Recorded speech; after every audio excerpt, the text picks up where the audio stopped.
Fils et du Saint-Esprit. Amen.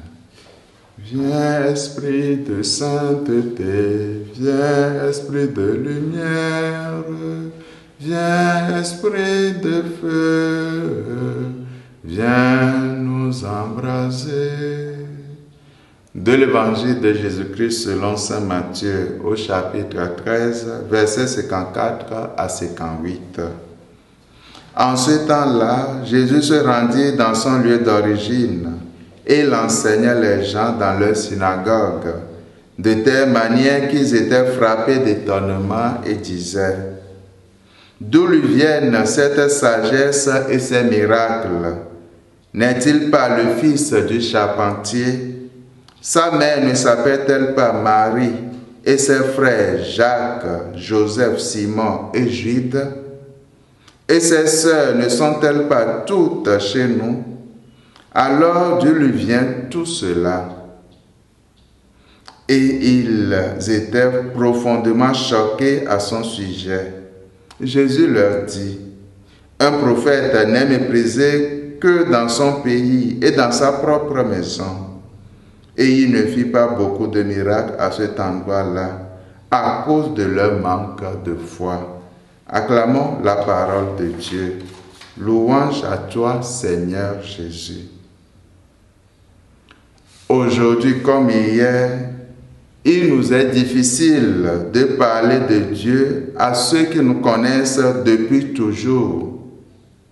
Dans le cas de Jésus, Saint Jean Chrysostome disait: les gens de Nazareth l'admirent, mais cette admiration, au lieu de leur inspirer la foi, leur inspire la jalousie. C'est comme s'ils se disaient: pourquoi lui et non pas moi? Jésus connaissait bien ceux qui, au lieu de l'écouter, se scandalisaient de ses paroles. C'étaient des parents, des amis, des voisins qui lui étaient chers. Mais c'est justement à eux qu'il ne réussira pas à faire entendre son message de salut.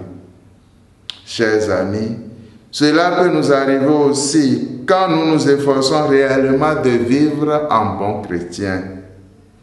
Mais quoi qu'il en soit, comme à Jésus, il nous arrivera souvent que ceux que nous aimons et qui nous sont chers ne nous écoutent pas. Dans ces circonstances, nous devons nous rappeler que ceux qui ont toujours été très proches de nous voient davantage nos défauts que nos vertus et qu'ils peuvent se dire: toi qui faisais ça, ou toi qui fais ça, tu n'as rien à me dire. Parler de Dieu aux gens de notre entourage est difficile mais nécessaire. Prions au cours de cette journée pour que le message de Jésus parvienne à ceux qui nous sont chers, mais qui ne veulent pas nous écouter. Que Dieu Tout-Puissant vous bénisse et vous garde, le Père et le Fils et le Saint-Esprit.